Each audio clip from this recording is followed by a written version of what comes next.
Mesdames, Messieurs, bonjour. Merci de nous rejoindre pour cette nouvelle édition à la une de l'actualité. Début des travaux du 39e sommet des chefs d'État et de gouvernement de l'Union africaine à Addis Abeba. Représentant le président de la République, le Premier ministre y prend part. Cette participation s'inscrit dans le cadre de l'engagement de l'Algérie à soutenir l'action africaine commune. Lors du deuxième sommet Afrique-Italie tenu hier à Addis Abeba, le président de la République a réaffirmé la disposition de l'Algérie à poursuivre sa contribution pour faire aboutir ce partenariat dans un esprit responsable et constructif. Nous commémorions hier le triste anniversaire des premières explosions nucléaires de la France coloniale dans le sud algérien. Face à ce fardeau meurtrier, l'Algérie a mobilisé ses experts et ses institutions pour lancer sa première opération de dépollution partielle des sites contaminés. Le Made in Algeria a l'honneur à Lyon en France. De nombreux visiteurs sont venus découvrir un large choix de produits, des cosmétiques à l'agroalimentaire.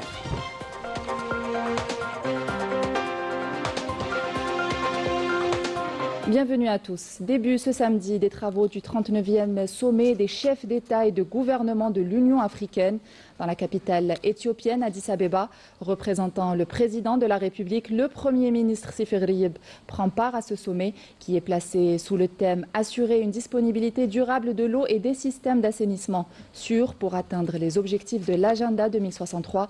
Cette participation s'inscrit dans le cadre de l'engagement de l'Algérie sous la conduite du président de la République à soutenir l'action africaine commune et à renforcer l'intégration et la solidarité entre les pays du continent au service des aspirations de ces peuples au développement durable, à la sécurité et à la stabilité. Durant 2 jours, les dirigeants africains examineront un ensemble de questions stratégiques prioritaires, notamment les défis liés aux ressources en eau et au système d'assainissement en tant que pilier essentiel pour atteindre les objectifs de l'agenda 2063, ainsi que les moyens de renforcer la coopération continentale et de coordonner les efforts pour relever les défis socio-économiques et écologiques. Le sommet abordera également les questions de paix et de sécurité sur le continent. Et à cette occasion, une photo souvenir a été prise des participants aux travaux du 39e sommet des chefs d'État et de gouvernement de l'Union africaine.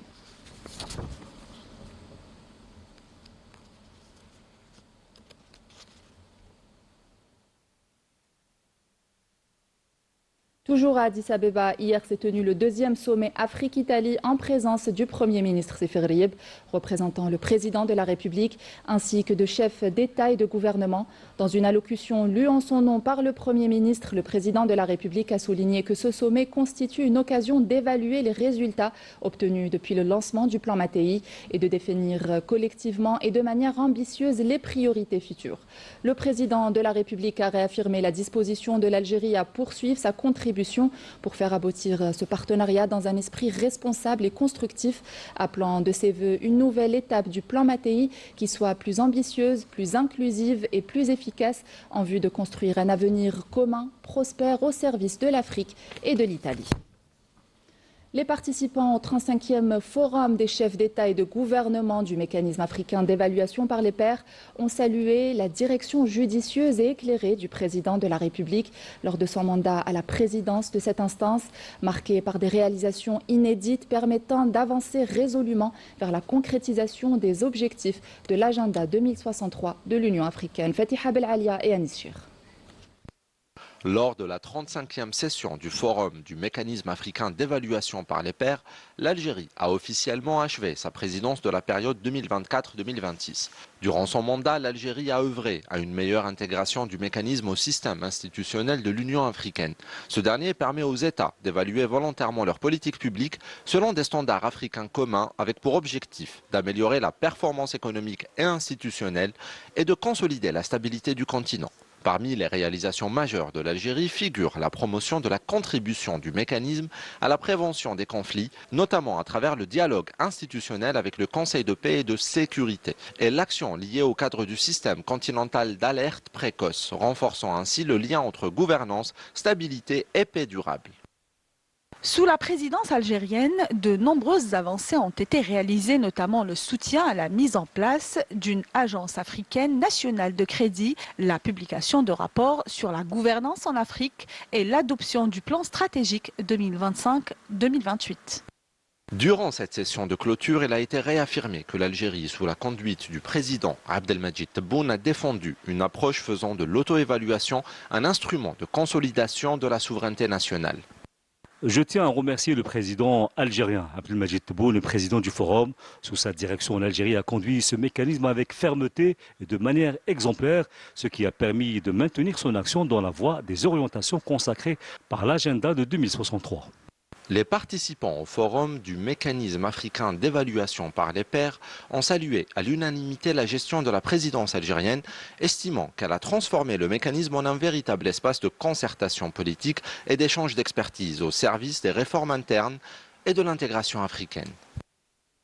Dans l'actualité également, au Centre international des conférences, Abdellatif Rahel, la tenue depuis ce matin d'un séminaire sur l'arbitrage international organisé par le barreau d'Alger, l'Union nationale des entrepreneurs publics et du Conseil du renouveau économique algérien, avec la participation de plusieurs membres du gouvernement. Des juristes, des experts en arbitrage international et hommes d'affaires participent également à cette rencontre.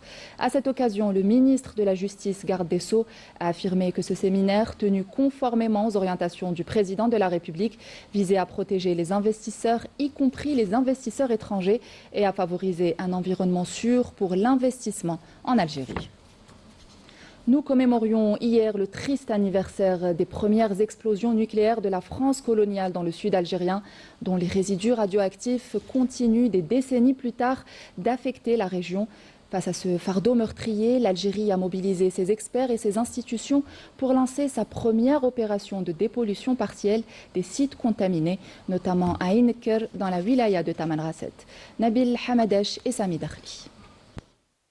Après des décennies d'études, de planification et de coordination des efforts entre les différents secteurs ministériels, à leur tête le ministère de la Défense nationale et sous la supervision d'experts et de spécialistes algériens avec des équipements nationaux, la première opération de décontamination partielle des sites d'explosion nucléaire Beril sur le site de Inker dans la wilaya de Tamanrasset a été lancée. Un site qui a connu une explosion souterraine classée comme un échec, le plus dangereux en termes de retombées nucléaires avec une puissance équivalente à 150 000 tonnes de TNT, soit 10 fois la bombe d'Hiroshima. Une explosion qui a provoqué des fissures dangereuses, des fuites de gaz, la formation d'un nuage radioactif et un écoulement de fluides saturés en radiation. Ce qui a conduit à une contamination étendue et à une quasi-destruction de la biodiversité sur plusieurs centaines de kilomètres à la ronde. Ces zones, jusqu'à aujourd'hui, souffrent des effets des radiations de césium-137 et de plutonium.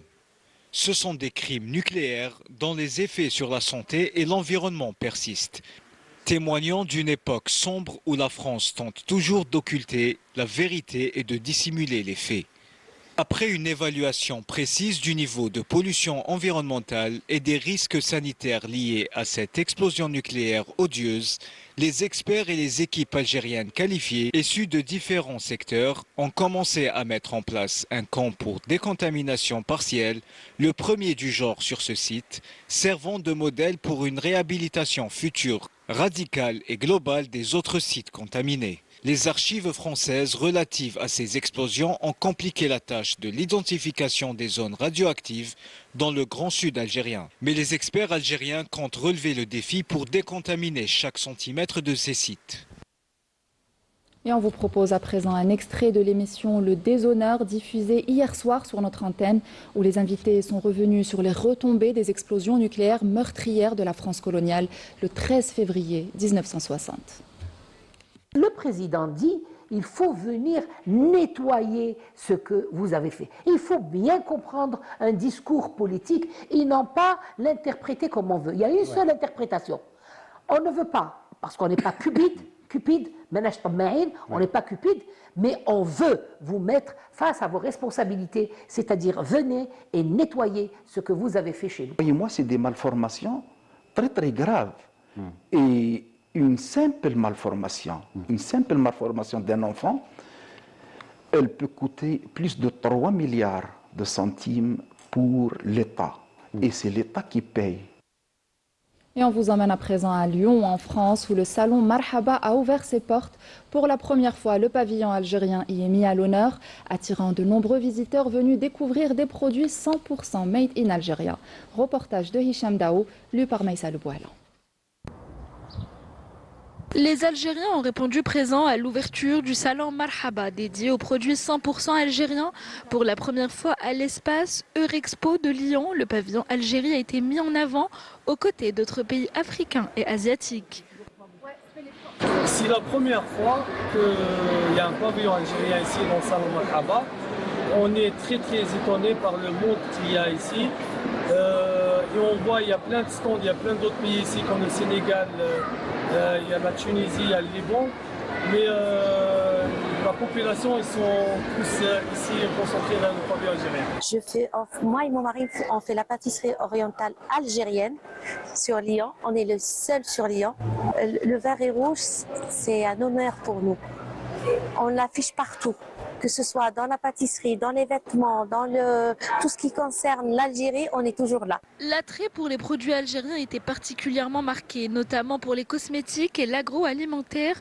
Dès l'ouverture, une foule s'est pressée pour découvrir les senteurs algériennes dans toute leur splendeur. L'engouement des produits algériens, aujourd'hui, c'est impressionnant. On va venir rechercher des produits qu'il y avait longtemps en Algérie, qu'il y a maintenant ici en France, parce qu'on le distribue. Alors honnêtement, moi je suis vraiment spécialisé dans tout ce qui est fragrance, senteur, parfum. Et j'ai pu tester ce matin les produits qui viennent d'Algérie. Ils n'ont rien à envier aux autres pays. Ils ont ces senteurs qu'on retrouve que chez nous. Et justement, c'est ce que les gens veulent aujourd'hui. Ce salon a démontré la capacité de la production algérienne à s'adapter au goût de nos compatriotes. Tout en atteignant une dimension universelle, le salon Marhaba se poursuit jusqu'à ce dimanche. Et en prévision du mois sacré de Ramadan, un approvisionnement régulier des marchés de gros est assuré à travers tout le pays. L'objectif est de garantir la disponibilité permanente des fruits et légumes tout en maintenant la stabilité des prix. L'exemple depuis le marché de gros de Htatba à Tipaza avec Fetiha Bouarab et Walid Benouis. À l'approche du mois sacré, le rythme des opérations d'approvisionnement du marché de gros des fruits et légumes de Htatba s'intensifie. Cette dynamique vise à assurer la disponibilité des produits maraîchers et de maintenir la stabilité des prix durant cette période de forte demande. Il y a une abondance de produits qui se poursuivra pendant le mois de Ramadan et même après. La saison ne fait que commencer. Il ne faut pas s'inquiéter et acheter juste ce dont on a besoin, car cela pourrait entraîner une augmentation des prix. Il ne faut donc pas donner aux commerçants l'occasion de relever les prix. Nous recevons entre 350 et 400 quintaux par jour. La tomate est disponible, nous l'achetons à 45 dinars et nous la revendons à 50. Les produits sont disponibles, le marché est bien approvisionné et pendant le ramadan, les prix pourraient même baisser. Je suis venu au marché de Htatba pour voir les prix, parce qu'on entend beaucoup de choses, mais sur place, je constate que les produits sont disponibles et que les prix sont abordables. Il vaut mieux acheter au jour le jour ou pour 2 ou 3 jours seulement. Les autorités concernées ont de leur côté réuni toutes les conditions logistiques nécessaires pour assurer un approvisionnement régulier des marchés du détail. La pomme de terre, la tomate et l'oignon sont disponibles, de bonne qualité et à des prix raisonnables. Cette année, le ramadan coïncide avec une période où les produits sont abondants sur le marché et c'est une bonne chose. Les parcelles agricoles sont exploitées, les agriculteurs sont mobilisés et les moyens matériels sont disponibles.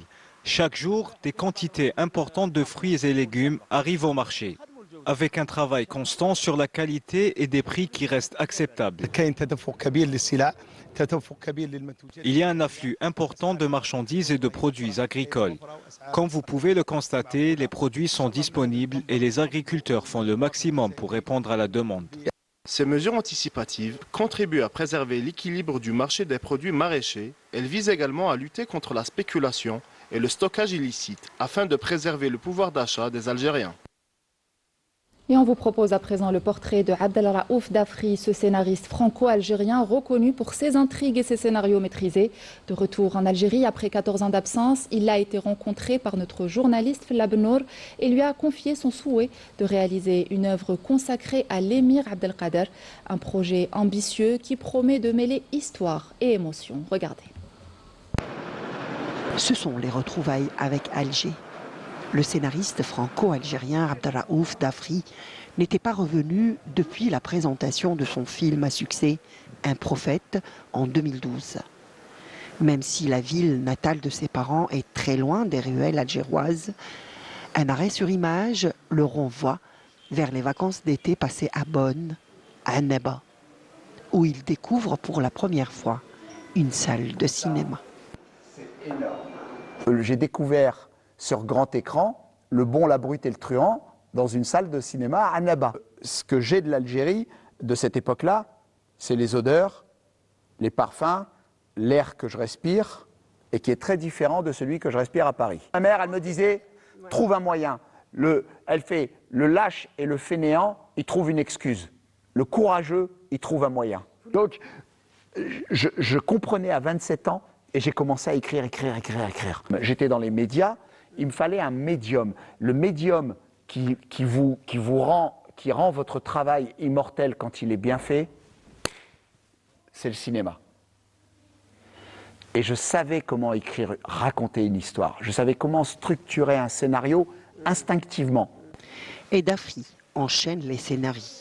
Des thrillers, drames policiers ou des gangsters réalistes et intenses, à l'exemple de Mesrine ou bien Un prophète.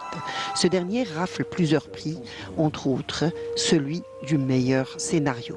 Une œuvre majeure marquée par des enjeux sociaux et des questions qui tournent autour de l'intériorité et des origines. T'as pas d'amis, toi? Tu veux quoi? Je veux tes pompes. Elles sont belles, tes pompes, elles me plaisent. Il y a moyen de les avoir. Beaucoup de gens, quelle que soit leur origine ethnique, quel qu'ait pu être leur pays d'origine, trahissent souvent leur propre origine pour s'intégrer aux faveurs du colon. Ils sont dans leur tête, ils ne se rendent pas compte que c'est un rejet de ce qu'ils sont intrinsèquement, de leur nature profonde, et ils sont prêts à accepter ce rejet pour pouvoir bénéficier de l'acceptation. Chose que j'ai toujours refusée. Il y a beaucoup de choses que j'ai écrites et qui ont été refusées. D'autant plus que Abdel, comme on préfère l'appeler, est connu pour son franc-parler, notamment quand il s'agit de l'Algérie. Récemment, il y a une chose qui m'a énervé. C'est tout le débat autour de l'Algérie, le débat raciste. Par exemple, il y a eu ce débat stupide sur la police, la brigade policière qui traque les bûches. Je me suis dit, mais dans quel pays on est?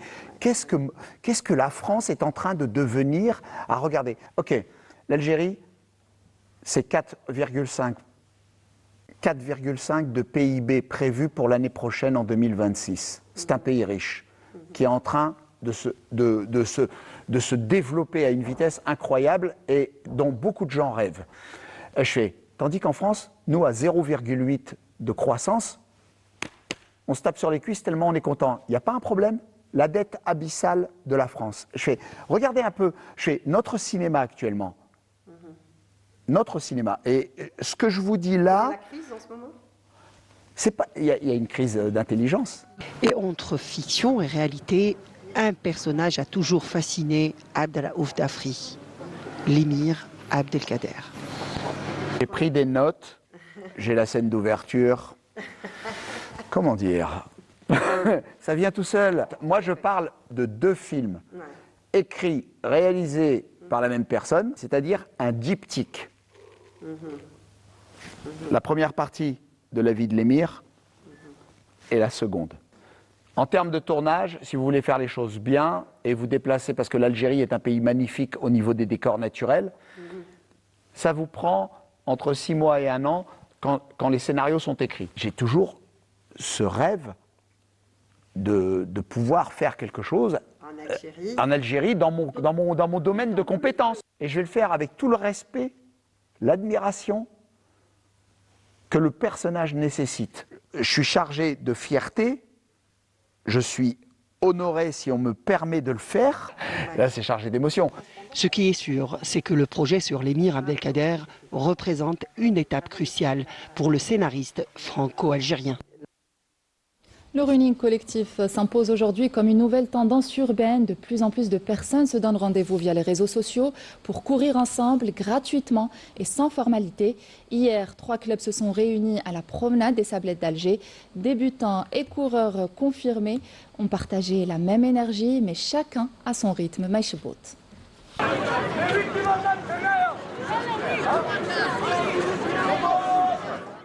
Il a suffi d'un appel lancé sur les réseaux sociaux et voilà que 3 clubs de running se réunissent.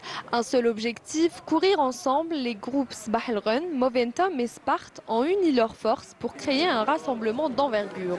Résultat, une mobilisation massive des centaines de participants réunis autour d'un même point de départ. Une organisation fluide, structurée par niveau, un dispositif simple mais parfaitement coordonné. Alors le concept c'est quoi? C'est joindre l'utile à l'agréable. C'est quoi? Donc c'est de courir et en même temps l'agréable c'est de partager tous ensemble un brunch. On a rassemblé des gens gagnent kif kif. Il n'y a pas de concurrence, il n'y a pas de compétition, il n'y a pas de médaille, il n'y a pas de wahed. Le but le plus important c'est de partager la passion تاعنا. L'essentiel باش سما نسوليسيتيو زعما بوسيو لي بيرسون باش يديروا لو بروميير با باسكو هو لو صعيب مع ان جروب اللي موتيفيهم ديرون توت لا سيونس.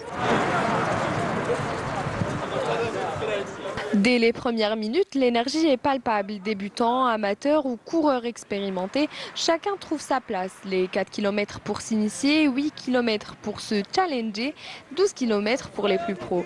Ici, la performance individuelle passe après la dynamique collective. On court pour soi, mais surtout avec les autres. On se rencontre à 8h du matin et on fait des exercices de chauffement. Après, on court. On a vu qu'il y avait un nouveau concept de Sbah El Run qui était tout simplement partir courir et ensuite on se posait tous en groupe pour un brunch à un café à Alger. Donc j'ai bien aimé l'idée, j'ai commencé comme ça. Ensuite, à fur et à mesure, j'ai commencé à vraiment aimer. On a même participé au semi-marathon d'Alger. Alors je suis venue pour courir, c'est pour pratiquer et tout. On a découvert les clubs sur les réseaux et ça nous a motivés. Du coup, ça me fait vraiment plaisir d'être entouré d'une communauté qui t'encourage à te pousser physiquement et mentalement, surtout à faire du sport avant le ramadan. Il y a une bonne ambiance, il y a beaucoup de jeunes. On fait des connaissances, des nouveaux amis, tout ça, ça fait du bien un peu. Au-delà de la course, c'est une nouvelle manière de faire du sport qui s'impose. Accessible, gratuite et collaborative, en quelques publications, des centaines de personnes quittent les écrans pour se retrouver. La preuve que le digital peut créer un lien réel et faire avancer toute une communauté. Et c'est ainsi que nous arrivons à la fin de ce journal. Merci à vous de l'avoir suivi. Bel après-midi avec la suite de nos programmes.